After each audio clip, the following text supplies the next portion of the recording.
Hello, this is Brother Timothy Earl Hoskins coming to you from Lord's House of Prayer in Jackson, Tennessee. Another wonderful Sabbath day. I think we finally got rid of some of the colder weather here. It's supposed to be raining and warm up some, which is good. I do not like the cold weather at all. And I used to work outside in it years ago, and it was always more difficult to work in the cold than the heat. And everything seemed to take longer to do, and if you was to bump your body or something, it hurt a lot more. So I'm glad we're coming out of some of that, and I hope it's gone for good. Again, I want to ask everybody to continue to pray for our country and for our leaders. A special prayer out to the family of the Supreme Court Justice Mr. Antonin Scalia that passed away last weekend.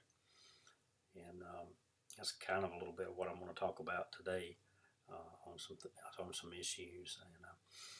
But we need to remember his family and his friends. Definitely a really great justice who did a lot of good. And we want to remember all those people that have lost loved ones and people that are going through sicknesses or illnesses and financial problems or whatever the case may be. We need to keep them all in our prayers. And I say this a lot, and I want to remind you that the Bible tells us we should help one another. It doesn't say government should help people. Government's intention is to control people, to take the place of God in people's lives so they can control them. That's not what God has intended. He intends for His people to help other people. And that's what we need to do. And we don't need to allow government to enter into that and take the place of God, which, my understanding, I believe that's what Karl Marx was wanting to do. One of his tenets of Marxism, I do believe. But continually pray for our country, the nation of Israel, and especially for our leaders in our government churches, because it's really getting to the point where there's so much corruption and greed going on that they have about completely turned away from God in both instances. What I want to first is I want to read you this. I guess it's like a type of a poem or something, and it was written by Pastor Martin Niemöller. I hope I'm pronouncing that right. And he was a Protestant pastor and a social activist in Germany when Hitler and the Nazis took over. He was born January the 14th of 1892, and he passed away on March the 6th, 1984. And he wrote this. It says, "First they came for the Jews, and I did not speak out because I was not a Jew. Then they came for the communists, and I did not speak out because I was not a communist. Then they came for the trade unionists, and I did not speak out because I was not a trade unionist. Then they came for me, and there was no one left to speak for me." And we're getting into some times like that now, where the government's wanting to take more and more of our freedoms and our liberties away from people. And people seem to have the idea that it's okay if they do it to a certain group of people, but as long as they're not doing it to the group of people they support, then it's okay. But what they don't understand is they may come after somebody like me first because I believe in God, I'm a conservative, and now I will preach against the sin of homosexuality and the sin of adultery and any other kind of sin, and I will continue to do so.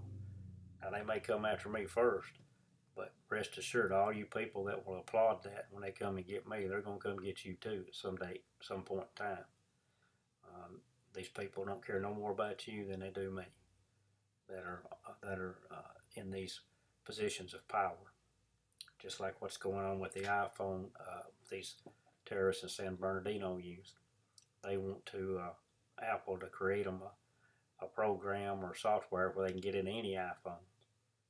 Again, they don't want to just get that one. They want it to do for all of them. If it was just the one phone, I wouldn't have a problem with them doing it. But if they want to get into everybody's because they want everybody's information. and we need to be mindful of these things. And this is something that we need to be um, let people know that we don't agree with, especially our elected officials. Whether they'll listen or not, I don't know. But just remember, if the government comes after somebody else's rights and freedoms, and just because you don't agree with maybe what they're saying, rest assured that they may come after you too, and they probably will. So you need to defend everybody's rights and freedoms, and freedom to worship their religion the way they see fit, freedom of speech, the Second Amendment freedoms, all of the Bill of Rights, against search and seizure, and all of these. We need to make sure that we always stand up when these are violated, because if we don't, sooner or later, they'll all be gone for everybody. And I wanted to say that first. And what I want to talk about today is I believe in this next election, especially with the passing of Judge Scalia, this country has a choice, and we're going to take there's two paths we can take. One is we go down a path of freedoms and liberties, and being more conservative in nature, and getting our country back closer to God, or we go down another path where we become more socialist country, and we take away liberties and freedoms, and we get further away from God, because that's the two choices that we have. And I want to read in Matthew 7:13 and chapter 7 verses 13 and 14. This is Christ speaking himself. He says, "Enter ye in at the strait gate, for wide is the gate, and broad is the way that leadeth to destruction, and many there be which go in thereat. Because strait is the gate, and narrow is the way which leadeth unto life, and few there be that find it." So maybe that is a narrow, straight path that we need to walk on, instead of the broad path that's going to lead us to destruction. This next election, we need to get behind a conservative candidate, someone that is going to put forth conservative values and get back to the Judeo-Christian roots of this country, which is what the Constitution was founded on. And that's what those writings represent.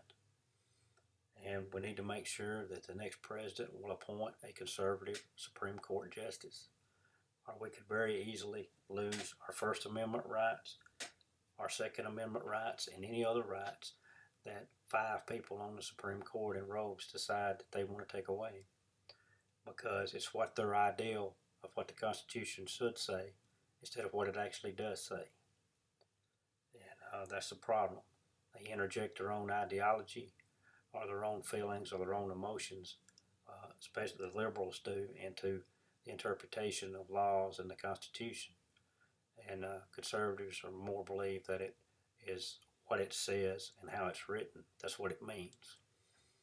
And it's up to the legislative process to change it if it needs to be changed, not up to 5 people on the Supreme Court, which is the way it should be. The Supreme Court's not supposed to write laws or change laws. It's supposed to interpret the constitutionality of laws. It's not supposed to be swayed by public opinion or public pressure, or even any political pressure. And we need to make sure we have a president that will nominate someone that believes in an originalist interpretation of the Constitution. And it's really important that we get behind the right candidate.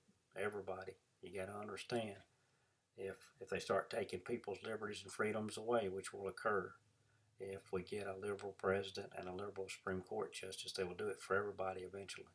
It may be people like me that are conservatives that lose ours first, but you'll lose yours too. Just a matter of time.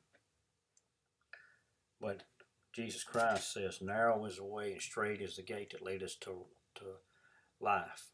And Christ says, "I am the way and the truth and the life. And no one cometh to the Father but by him. For broad is the way, or the path, or the gate that leadeth to destruction." And I want to read you in 2 Chronicle 7 and 14. And I believe there's been a lot of damage did to this country, and a lot of hostilities created by this current administration and a lot of divisiveness that has been created by this administration. But 2 Chronicles 7:14 says, "If my people, which are called by my name, shall humble themselves and pray, and seek my face, and turn from their wicked ways, then will I hear from heaven, and will forgive their sin, and will heal their land." If my people pray and humble themselves, we need to do that. We need to get down and pray and humble ourselves before God and ask Him to intervene and help our nation. And I'm going to read this in Joel chapter 2, verses 23 through 26. "Be glad then, ye children of Zion, and rejoice in the Lord your God. For he hath given you the former rain moderately, and he will cause to come down for you the rain, the former rain, and the latter rain in the first month. And the floors shall be full of wheat, and the vats shall overflow with wine and oil. And I will restore you the years that the locust hath eaten, the cankerworm and the caterpillar, and the palmer worm, my great army which I sent among you. And you shall eat in plenty and be satisfied, and praise the name of the Lord your God, that hath dealt wondrously with you, and my people shall never be ashamed."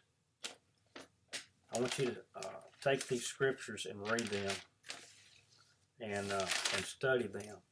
God tells us that we need to stay on the narrow path. We need to stay on that narrow, straight path to get to where we want to be. He says that if my people humble themselves, that I will heal the land. And he says he will restore what has been destroyed and what has been taken away. He will restore that. And we got to start putting God first in our lives. We've got to understand that this country was founded, and the Constitution and the Declaration of Independence were all written on Judeo-Christian values. And we need to get back to that being a great part of how we need to live our lives. You got to put God first in everything you do. It's real important to treat people with kindness and do the right thing because it's right. Not because you expect some reward for it or because you expect somebody to do something for you, but just because it's the right thing to do. I believe we need to stand fast and firm in God's Word. If we have an opportunity to show people where their lives are not as God would want them to live it, or even in any case where our own lives are not exactly right, we need to show people that by God's Word. We don't need to do it as being mean or hateful or cruel, but as loving and kind and respectful, that people should know that their sin will have to be given up at some point in time to come into a relationship with God. And just because people pass laws or legislative bodies pass laws or people decide something is right that's really wrong, that doesn't mean anything in God's eyes.